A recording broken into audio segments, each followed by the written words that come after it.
Hello दोस्तों, आप हैं हमारे साथ हमारे YouTube channel target exam only पर। टारगेट एग्ज़ाम ओनली, आप हमारे साथ टारगेट एग्ज़ाम ओनली पर। यहाँ पर हम जो है हर रोज़ जो पेपर आपके होते जा रहे हैं उनका सोल्यूशन करते जा रहे हैं। तो आज हम करेंगे अपने डीएलएड सेकेंड सेमेस्टर में जो तृतीय प्रश्न पत्र है वो आपका क्या है, साइंस है, इसका सोल्यूशन करेंगे। चलिए जल्द से जल्द आप मेरे साथ मेरी क्लास में जुड़ जाइए और जहाँ से जहाँ लोग को टारगेट एग्ज़ाम ओनली को शेयर कीजिए। तो इससे पहले क्लास स्टार्ट करने से पहले लाइक शेयर एंड सब्सक्राइब करना ना भूलें। तो लाइक शेयर एंड सब्सक्राइब करते रहें और जिस जिस क्वेश्चन का आपको आंसर पता है आप मुझे कमेंट बॉक्स में कमेंट कर सकते हैं, ठीक है। या जो है आपको या आप मुझे बताइएगा कि आपके इन क्वेश्चंस में से 25 में से आप कितने क्वेश्चंस का पेपर अपना करके आए हैं साइंस का, कि कितना आपको उम्मीद है कि आप कितने नंबर इसमें ला सकेंगे, आप किस तरीके से इसका पेपर करके आए हैं। अब हम अपना सॉल्व करते हैं पेपर। जल्द से जल्द ध्यान से लोगों को जोड़ लीजिए ताकि वो अपना पेपर का सोल्यूशन कर सकें, देख सकें कि कौन कौन से क्वेश्चन उनके रॉन्ग हुए हैं और कौन कौन से उनके क्वेश्चन राइट हुए हैं। चलिए हम देखते हैं साइंस का पेपर सॉल्यूशन। अब तो यहाँ पर हमारा ये पेपर सॉल्यूशन है, ठीक है। क्या है, पेपर सॉल्यूशन साइंस का है। ये पेपर है, कब हुआ है आपका, ये हुआ है आज आपका हुआ है 4 अप्रैल 2025 को हुआ है, ठीक है। तो अब देखेंगे यहाँ पर हमारा पेपर कैसा आया है। यहाँ पर जो हमारा पेपर है बहुत ही अच्छा आया है, देखिए। तो आपको ये 1 घंटे का, ये देखिए आपका ये यहाँ पर साइंस का पेपर आया। आपको 1 घंटे की टाइमिंग दी गई थी, कितने 1 घंटे की या 25 मार्क्स दिए थे प्रत्येक क्वेश्चन के लिए। अब हम अपना जो वस्तुनिष्ठ प्रश्न जो है सॉल्यूशन करेंगे। जल्द से जल्द हमारे साथ जुड़ जाइए आप हमारे टारगेट एग्जाम ओनली पर और अपना पेपर सॉल्व कीजिए कि किस टाइप से आपको कौन सा क्वेश्चन जो है आपका राइट है। तो इसको हम थोड़ा जूम करते हैं, तो जूम करके देखेंगे कि कौन सा प्रश्न आपका आएगा। तो यहाँ पर जो पहला हमारा प्रश्न है वो है, किस ग्रह को पृथ्वी की बहन कहते हैं। तो किस ग्रह को पृथ्वी की बहन कहते हैं, हम शुक्र को कहते हैं, ठीक है। तो यहाँ पर हमारा थर्ड वाला राइट आंसर होगा, ठीक है। इसके बाद जो सेकंड क्वेश्चन आपसे पूछा गया था, सेकंड क्वेश्चन था कि प्लास वर्ग, जो प्लास है किस वर्ग का उत्तोलक है। तो तृतीय का है, द्वितीय का है, प्रथम का है, या आपका उत्तोलक ही नहीं है। तो आपने हमारी क्लासेस देखी होंगी, अगर हमारी क्लासेस आपने अच्छे से देखी होंगी और टाइम टू टाइम देखी होंगी तो आप यहाँ पर आपने सारे पेपर जो हैं बहुत अच्छे से कर ले जाएंगे, ठीक है। और हमारा जो 90% का टारगेट बनाया गया था, 90% प्लस मार्क्स दिलाने का, आप वो भी कंप्लीट कर देंगे जल्दी। तो इसका हमारा राइट आंसर क्या होगा, प्रथम वर्ग। तो किस वर्ग का है, प्रथम उत्तोलक वर्ग का जो है प्लस, ये उदाहरण है यहाँ पर, ठीक है। आप देखते हैं थर्ड नंबर क्वेश्चन क्या है। तो थर्ड नंबर हमारा जो क्वेश्चन है वो है, स्कर्वी रोग किस विटामिन की कमी से होता है। तो स्कर्वी रोग बताइए आपको किस विटामिन की कमी से होता है। ये हमारा होता है विटामिन सी की कमी से होता है, ठीक है। तो अब चौथा नंबर जो क्वेश्चन है वो है हमारा, निम्न में से कौन सी जो है धातु है। तो यहाँ पर आपको धातु बतानी कौन सी है, नाइट्रोजन है, ऑक्सीजन है, सल्फर है, या सोडियम है। तो यहाँ पर हमारी जो धातु है वो है सोडियम। जो राइट आंसर हमारा फोर्थ वाला होगा, चौथे नंबर का, ठीक है। आप यहाँ पर देख सकते हैं, ठीक है, कि किस तरीके से कितने इजी आपसे क्वेश्चन पूछे गए हैं, ज़्यादा टफ नहीं पूछे गए हैं। तो यहाँ पर ये आपके 5 नंबर कहीं नहीं गए अगर आपने ये सारे क्वेश्चन सही करे हैं। तो फिफ्थ नंबर क्वेश्चन देखते हैं। फिफ्थ नंबर क्वेश्चन है, 1 जूल होता है। तो 1 जूल बराबर कितना होता है। तो 1 जूल बराबर होता है 1 न्यूटन इंटू 1 मीटर। कितना होता है, 1 न्यूटन इंटू 1 मीटर होता है। तो यहाँ पर हमारा पहला वाला इसमें राइट आंसर आएगा, 1 जूल होता है, ठीक है। अब हम आगे देखते हैं, नेक्स्ट अगले देखते हैं, बहुविकल्पीय प्रश्न की तरफ चलते हैं। आप मुझे कमेंट बॉक्स में कमेंट जरूर कीजिए कि इन 5 में से आपके कितने क्वेश्चन सही हैं, ठीक है। तो ये आप मुझे कमेंट जरूर करें कि आप कितने क्वेश्चन इसमें सही करके आए हैं। अब आगे देखते हैं। अब हम इसके बाद देखेंगे अपने अति लघु उत्तरीय प्रश्न देखेंगे। तो हमारे जो अति लघु उत्तरीय प्रश्न है वो ये है यहाँ पर, ठीक है। तो यहाँ पर जो आया हुआ क्वेश्चन है वो पहला क्वेश्चन है, कास्टिक सोडा तथा खाने सोडे का रासायनिक सूत्र लिखिए। तो ये इस टाइप से क्वेश्चन दो, हर आप कोई भी प्रीवियस ईयर उठा के भी देखिए, उसमें भी ये सोडा के, कास्टिक सोडा है, खाना सोडा है, इसके जो है रासायनिक सूत्र पूछ लिए जाते हैं। तो आप अच्छे से तैयार करके गए होंगे, तो आप लिख कर ही सही से आए होंगे। तो इसका जो हमारा होगा रासायनिक सूत्र वो क्या होगा, कास्टिक सोडा होता है तो उसका क्या होता है, इसका होगा, तो कास्टिक सोडा का मैं बताती हूँ क्या होगा। कास्टिक सोडा का जो हमारा रासायनिक सूत्र होता है वो होता है NaHO। क्या होता है, NaOH, सॉरी, NaOH होता है हमारा, क्या होता है, कास्टिक सोडा का। अब खाने सोडे का क्या होता है, तो खाने सोडे का देखते हैं। तो खाने सोडा का जो होता है रासायनिक सूत्र वो होता है NaHCO3 इसका रासायनिक सूत्र होता है। ठीक है, आप यही लिख के आए होंगे तो आपका आंसर जो है करेक्ट माना जाएगा। अब 7 नंबर क्वेश्चन देखते हैं। 7 नंबर हमारा जो क्वेश्चन पूछा गया है वो पूछा गया है प्रकाश संश्लेषण से आप क्या समझते हैं। तो यहाँ पर आपसे जो है प्रकाश संश्लेषण जो प्रक्रिया है उसके बारे में बताना है यहाँ पर आपको।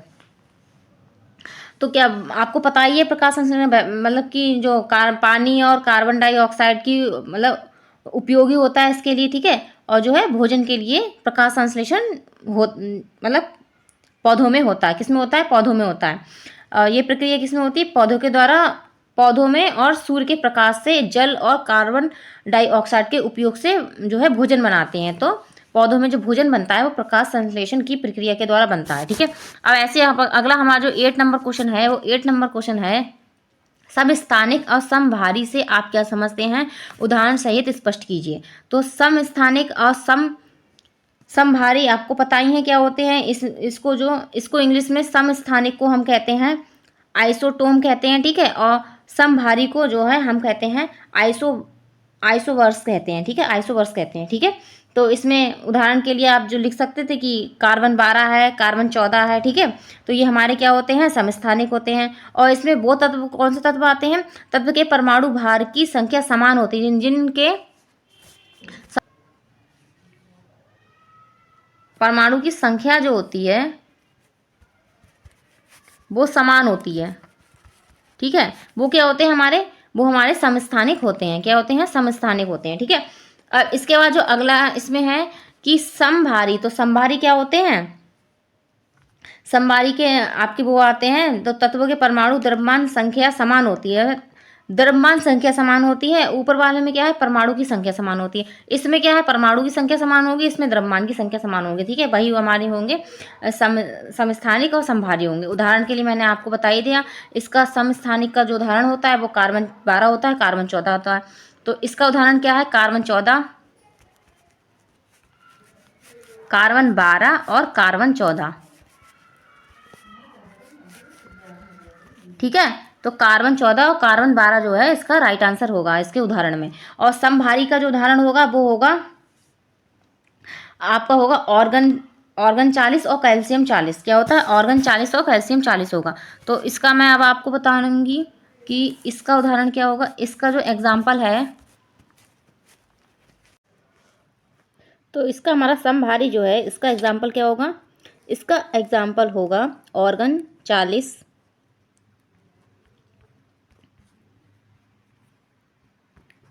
ऑर्गन 40, और दूसरा एग्जाम्पल क्या होगा इसका, तो ऑर्गन 40 हो गया और दूसरा इसका एग्जाम्पल क्या होगा, कैल्शियम 40 हो जाएगा। ठीक है, ऑर्गन 40 और कैल्शियम 40।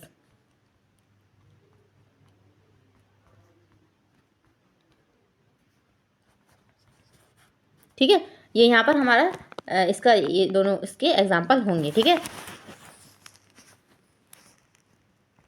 आया था 9 नंबर क्वेश्चन था, वो था सरल मशीनें कितने प्रकार की होती हैं, लिखिए। तो सरल मशीनें आपको बतानी थी कितने प्रकार की होती हैं।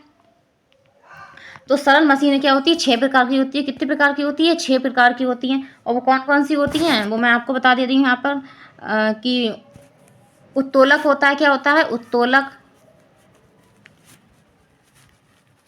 ठीक है, उत्तोलक होता है। और घिरनी होती है। क्या होता है, उत्तोलक।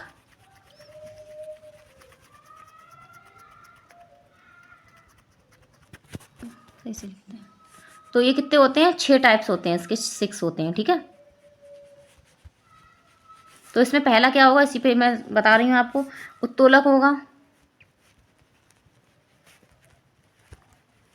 ठीक है, एक तो आपका उत्तोलक होगा। इसके बाद जो पहिया होता है सेकंड होगा।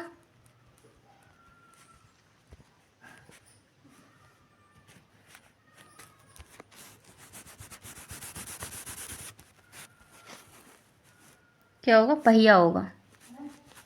ठीक है, पहिया। और जो क्या होती है, धुरी होती है, वह धुरी।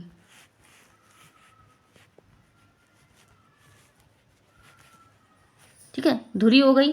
और इसके बाद घिरनी हो गई, थर्ड क्या होगी, घिरनी हो गई। और क्या होगा, और जो इधर चौथा नंबर मैं यहाँ पे लिख रही हूँ, चौथा नंबर जो होगा वो होगा झुका हुआ तल। क्या होगा, झुका हुआ तल। जैसे मतलब कि जो बच्चे झूला झूलते हैं वो झुका हुआ तल उसको हम कहते हैं।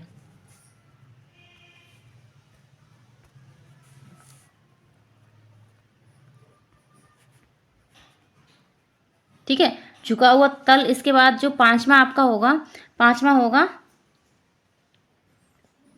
पच्चर। ठीक है, और 6 नंबर जो हमारा होगा वो होगा पेंच। क्या होगा, पेंच। तो यहाँ पर जो उत्तोलक, पहिया, धुरी और घिरनी, ठीक है, और झुका हुआ तल और पंचर और पेंच, ये हमारे सब क्या होते हैं, सरल मशीनों में आते हैं। ठीक है, तो इसके टाइप कितने 6 होते हैं। उम्मीद है आप यही लिख के आओगे तो आपका क्वेश्चन एकदम सही मिलेगा और सही होगा, और इसके लिए आपको पूरा एक नंबर दिया जाएगा। तो अब आगे देखते हैं, आगे और दो अगला क्वेश्चन इसमें आया है, वो हमारा है 10 नंबर क्वेश्चन है। 10 नंबर क्वेश्चन है कुछ जो कशेरुकी जो प्राणी होते हैं उसमें उत्सर्जन अंग के नाम बताने हैं आपको। तो यहाँ पर जो हमारा इसका राइट आंसर क्या होगा, बक्र हो गया। क्या हो गया, बक्र, जिसे हम क्या बोलते हैं, किडनी बोलते हैं, बक्र,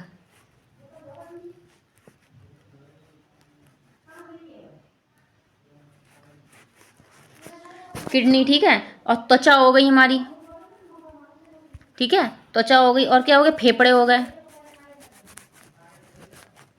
सही है, तो ये हमारे क्या होंगे, ये हमारे उत्सर्जी अंग कहे जाते हैं। ठीक है,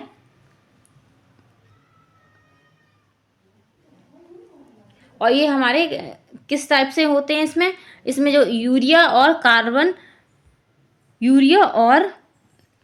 कार्बन डाइऑक्साइड और अन्य अपशिष्ट पदार्थ भी जो होते हैं हमें शरीर से बाहर निकालने में जो है मदद करते हैं, जो हमारे क्या होते हैं, उत्सर्जी अंगों में आते हैं।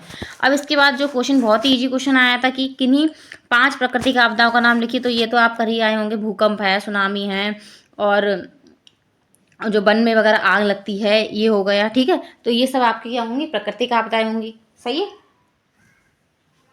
अब आगे देखते हैं अति लघु उत्तरीय प्रश्न जो थे। तो अति लघु उत्तरीय प्रश्न जो हमारे हैं उसमें पहला 12 नंबर क्वेश्चन आया था कि संतुलित आहार क्या है, हमें संतुलित आहार मतलब क्यों लेना चाहिए। तो ये तो आपको पता ही होगा क्यों लेना चाहिए। तो ठीक है, तो इसके बाद मतलब संतुलित आहार वो ही है इसमें कि शरीर को स्वस्थ रखने के लिए सभी आवश्यक तत्वों, पोषक तत्वों की मात्रा जो है समान अनुपात में होती है, और विभिन्न खाद्य पदार्थ से प्राप्त करना, ये हमारा क्या होता है, संतुलित आहार होता है। इसकी आवश्यकता क्या है कि सही मात्रा में इसका अनुपात हो, स्वस्थ, हमारा स्वास्थ्य अच्छा रहे, हमारा वजन अच्छा रहे। ठीक है, और हमारा शरीर जो है कार्य वगैरह है तो अच्छे से कर पाए सुचारू रूप से।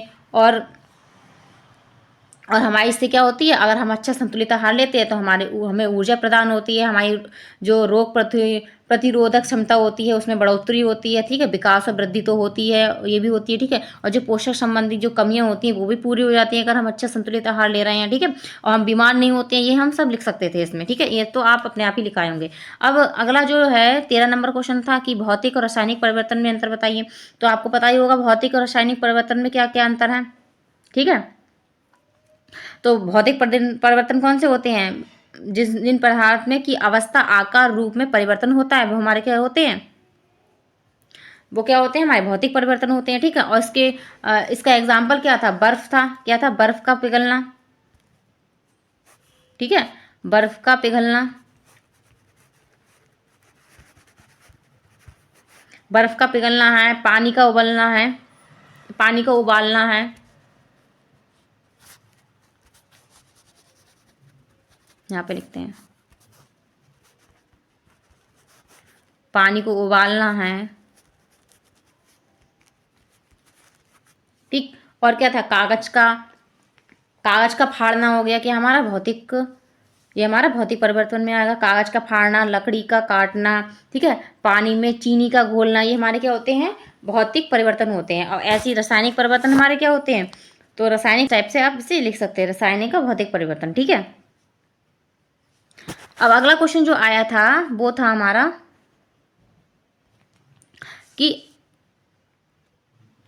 आयनन सिद्धांत के, अगला क्वेश्चन जो 14 नंबर आया था वो आया था आयनन सिद्धांत के आधार पर अम्ल एवं क्षार को परिभाषित कीजिए। तो यहाँ पर आपको जो है अम्ल और क्षार को परिभाषित करना था, लेकिन यहाँ पर आपको कंडीशन दी थी कि आयन सिद्धांत के आधार पर ही करना है। तो वही था कि अम्ल वे पदार्थ होते हैं जो जल में घुलते हैं, घुलनशील होते हैं, ठीक है, वो आयन उत्पन्न करते हैं, तो H+ आयन उत्पन्न करते हैं, ठीक है। जबकि क्षार वे पदार्थ होते हैं जो जल में घुलने पर क्या है, OH आयन प्रदान करते हैं, ठीक है। जो अम्ल घुलते हैं तो H+ आयन प्रदान करते हैं, और जब क्षार घुलते हैं, ठीक है, जब क्षार घुलेंगे तो OH+ आयन प्रदान करेंगे। तो यही हमारा क्या होगा, इसकी परिभाषा हो जाएगी, ठीक है। और उदाहरण के लिए हाइड्रोक्लोरिक अम्ल हो गया, और क्या होता है, सल्फ्यूरिक अम्ल हो गया, और नाइट्रिक अम्ल हो गया। तो ये हमारे क्या होंगे, इसमें इसके वो हो जाएंगे, एग्जाम्पल हो जाएंगे, ठीक है। अब आगे चलते हैं, नेक्स्ट क्वेश्चन देखते हैं। अगला क्वेश्चन था 15 नंबर था कि आर्थिक महत्व के आधार पर फलों को कितने भागों में बांटा गया है। तो फल के आपको प्रकार बताने थे, कितने भागों में बांटा गया है। तो ताजे फल हो जाते हैं, ठीक है, और एक होंगे ताजे फल, एक होंगे प्रसंस्करणीय योग्य फल, ठीक है। तो यहाँ पर हम जो है 2 भागों में इसे बांट सकते थे। कितने भागों में, 2 भागों में बांट सकते थे, ठीक। अब अगला क्वेश्चन जो आया था 16 नंबर आया था वो था ऊर्जा संरक्षण का नियम क्या है। तो ऊर्जा संरक्षण का नियम आपको बताना था। तो ऊर्जा संरक्षण का हमारा नियम क्या है कि ऊर्जा को ना तो बनाया जा सकता है और ना ही नष्ट किया जा सकता है। यही हमारा क्या है, ऊर्जा संरक्षण का नियम है, ठीक है। और यह केवल क्या है, एक रूप से दूसरे रूप में परिवर्तित हो सकती है, ठीक है। तो ये हमारा ऊर्जा संरक्षण का नियम है। इसके बाद 17 नंबर क्वेश्चन था कि मृदा प्रदूषण क्या है। तो आपको पता ही मृदा प्रदूषण क्या है, ठीक है। जो भूमि की हानिकर जो पदार्थ होते हैं जमा होने के कारण जो है क्या है, मानव स्वास्थ्य और पौधों पर और जानवरों को हानिकारक प्रभाव डालते हैं, वही हमारा क्या होता है, मृदा प्रदूषण हो जाता है, ठीक है जी। किसके कारण हो रहा है, मतलब कि जो पॉलीथीन वगैरह होती है जो ज़मीन में चली जाती है, जो औद्योगिक गतिविधियां हैं, कृषि गतिविधियां हैं, ठीक है, और ये कचरा है, ये सब हमारा क्या होता है, ये मृदा प्रदूषण का कारण होता है, ठीक है। और प्रभाव क्या पड़ता है, मानव के स्वास्थ्य पर प्रभाव पड़ता है, पेड़ पौधों पर प्रभाव पड़ता है, भूमि उर्वरकता कमी हो जाती है, ठीक है, जल पर प्रभाव पड़ता है। और रोकने के लिए क्या है, ज़्यादा से ज़्यादा हमें मतलब वृक्ष लगाना चाहिए। जो औद्योगिक विधियाँ वगैरह हैं, गतिविधियाँ हो रही हैं, जो नई नई फैक्ट्रियाँ खोली जाएँ, उनको बंद करना चाहिए, ठीक है। इसमें हम इस तरीके से लिख सकते थे, ठीक है। अब अगला जो क्वेश्चन आया था, बहुत ही इंपॉर्टेंट क्वेश्चन आपको आया था 18 नंबर वाला। अब इसके बाद जो आपका 18 नंबर वाला क्वेश्चन आया था वो था पादप कोशिका का नामांकन चित्र बनाइए। मुझे पता था कि ये क्वेश्चन जरूर आएगा, क्योंकि कोशिका से आपको कई बार क्वेश्चन पूछा गया है, इसका चित्र पूछा गया है, या आपको इसकी कटी हुई संरचना पूछ ली जाती है। तो यहाँ पर हम जो पूछा गया है वो है पादप कोशिका पूछी गई है। तो ये हमारा क्वेश्चन लास्ट क्वेश्चन था 18 नंबर। तो आपको ऐसा चित्र बना के मैं आपको बताती हूँ इसमें कौन सा चित्र बनाता है। ये हमारा होता है पादप कोशिका का चित्र, ठीक है। ये है, देखिए, ये इस तरीके से आपको यहाँ पे बनाना था, ठीक है। ये बहुत ही ईजी है, अगर आपने देखा होगा तो आप अच्छे से बना पाए होंगे। इसके ये सारे पार्ट्स होते हैं, लाइसोसोम होता है, ठीक है, ये सब हरित लवण होते हैं, ठीक है, और गोल्जिकाएं होती है, केंद्रक झिल्ली होती है, प्लाज्मो झिल्ली होती है, बाह्य केंद्रक भित्ति, कोशिका भित्ति, माइटोकांडिया हो गया, राइबोसोम हो गया, ठीक है, और हरित लवण और कोशिका द्रव, ठीक है, ये सब इसके पार्ट्स होते हैं, ठीक है। अगर आप अच्छे ऐसे करके बना के आए अच्छे से, अगर केवल आप चित्र भी बना के आए तो भी आपको नंबर मिल जाएंगे, ठीक है। तो आप परेशान मत आइए कि आप चित्र अगर आप नहीं बना के आए तो आपको कुछ नहीं मिलेगा, सही। तो जो है आपका बहुत ही ईजी ये पेपर आया था सेकेंड सेमेस्टर में। जो साइंस का पेपर हमने आज सॉल्यूशन किया, बहुत ही ईजी पेपर था। अगर आप अच्छे से करके आए तो आपके फुल मार्क्स मिलेंगे। और जो है आप मुझे कमेंट बॉक्स में कमेंट जरूर कीजिए कि इस पेपर में आपको कितने मार्क्स जो है, आप कितने मार्क्स का पेपर पूरा करके आए हैं, ठीक है। ओके, अगली क्लास में मैं फिर से हाजिर होंगी आपके सामने अपना नेक्स्ट पेपर सॉल्यूशन लेके, ठीक है। तो ऐसे ही हमारे टारगेट एग्जाम ऑनलाइन से जुड़े रहिए, ठीक है। और जो है लाइक शेयर एंड सब्सक्राइब करना ना भूलें, और जहाँ से जहाँ लोगों को जोड़िए हमारी क्लासेस से, ताकि वो भी अपना पेपर अच्छे से सॉल्यूशन देख सकें कि किस तरीके से जो है हम जो हमारा कौन कौन से क्वेश्चन रॉन्ग हुए हैं और कौन कौन से क्वेश्चन राइट हुए हैं, ठीक है। तो पेपर सॉल्यूशन जरूर बहुत ज़रूरी है। ओके, धन्यवाद।